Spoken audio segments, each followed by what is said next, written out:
Alright guys, if you're not hype after that, I think you're watching the wrong video. Just going to say that. But also, just off the rip, I'm just going to talk over some of the construction process that I've been holding out on you guys. Like right here, I'm starting to cut aluminum, which I've never done before.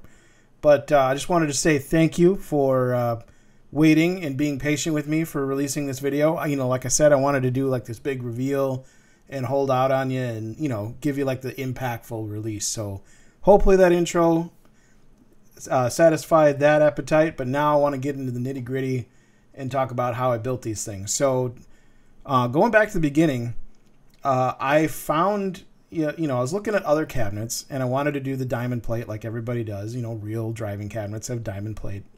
And I stumbled across anodized diamond plate. And I'm like, well, wouldn't it be cool to do red and blue, you know, because to differentiate the cabinets. And this was before I even completely picked the artwork and knew that I was going to do a Cruis'n USA and a Cruis'n Exotica.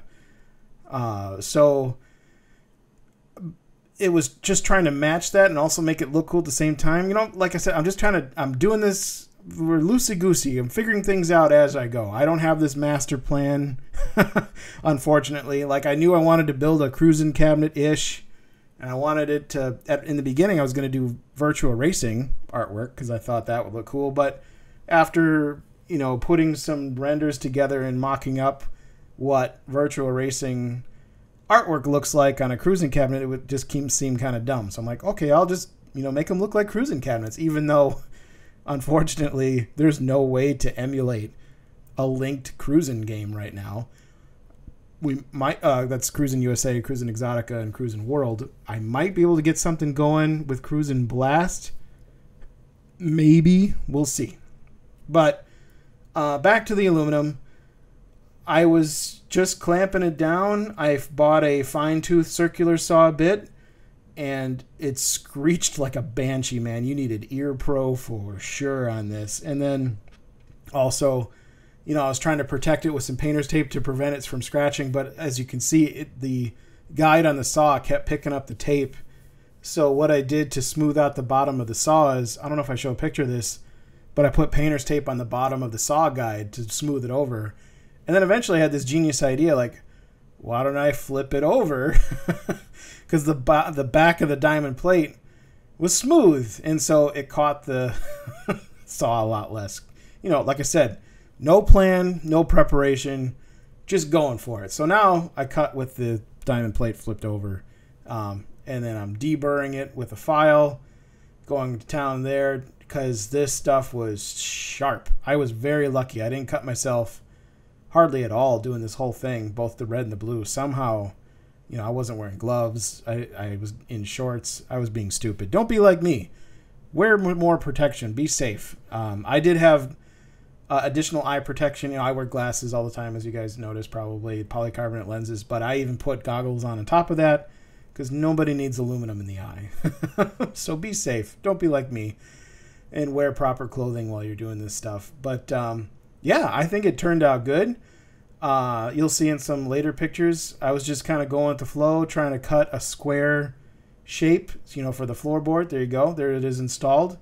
I was within probably a 1/16 of an inch. I was pretty proud of that. So moving on, I wanted to do the floorboard of the seat. Oh, there you can see the fine-tooth saw blade. I think I couldn't find a metal specific blade. I had to get a fine-tooth, like, I want to say it was over 200 or 300 teeth on a 6 or 7 inch diameter circ saw blade. You know, just something with a lot of teeth on it is all I was afterwards, because this stuff's thin. It's not even a 1/4 inch thick. I think it's an 1/8. And not cheap either. So I was making sure I was measuring, using a straight edge guide, trying to do this just once, because if I screwed up, that meant the bottom of the arcade or the bottom of the seat panel was not going to have aluminum. So I was trying to be precise and careful and not get injured all at the same time. It worked out. You know, I used a Sharpie to mark it up. Oh, see that? When the light catches it just right, this stuff looks amazing. It's really cool stuff. I'll put a link in the description below if you guys want to check this stuff out, but highly recommend it.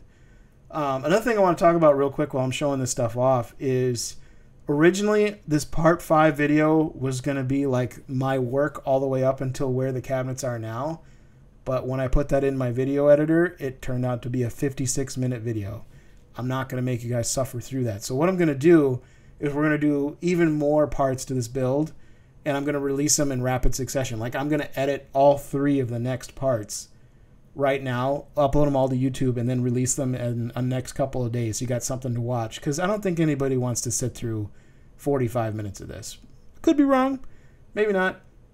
And then I was showing off how close I got. So this was my first test fit, and it's just about a 16th, maybe an 1/8 wide, unfortunately. And then here, after I don't believe I sanded, I think I recut it. I just took a saw blade's width off of it. Look at that, just can't even wiggle it back and forth. And man, I don't want to toot my own horn or nothing, but I think that looks pretty sick. And so now that's just floating in there. I need to figure out how to adhere that permanently. There's a shot of the stock and my leftover MDF pieces I was using as backer board so I don't rip up my table. But I think I kind of accidentally the table once or twice. Don't tell my wife. Anyway, sir, if you're watching, yeah, the table's great. Don't worry about it. The blue stuff I think looks even cooler. Like I said, if you throw some light on this, you can see my garage lights reflecting in it. And not to bore you, you know, same process, measure 1,600 times, cut once, yada, yada, yada. But that looks sweet, in my opinion. Like, it matches that seat. I'll have links to the seats that I use, too. These are cloth seats. They breathe well. They have about plus or minus 6 inches of forward and back travel with that little handle. They mount up real nice. Like, they're sick seats. They're in the racing sim community. I can't remember the brand off the top of my head. Like I said, check them out in the link in the description. I got them off Amazon, but you can buy direct. And then also I was toying with, I had enough left over where I could put that front plate on, but I decided, ultimately I decided against it because the front of the machine hit up and it just looked better with black up there because there's going to be some artwork. And this is just me turning on Virtual Racing for the first time, getting all excited as I'm getting close.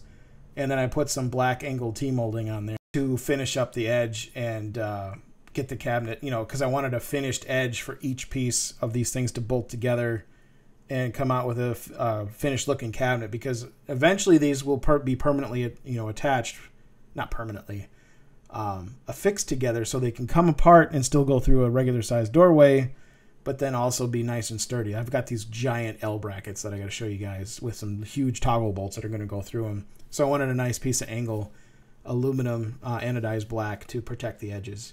But that's where I'm going to leave you guys.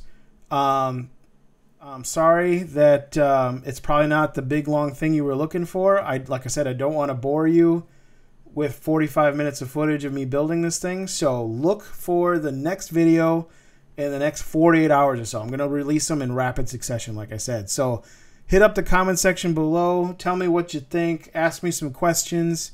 If you hit me in time, maybe I can address your questions in the second or third video. Like, I'm just going to do parts 6, 7, 8 and keep going until I'm done with this stuff.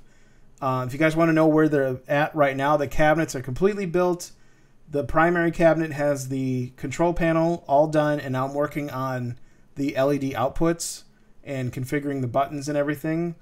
Like I said, the last step is going to be adhering the seat cabinet to the base cabinet.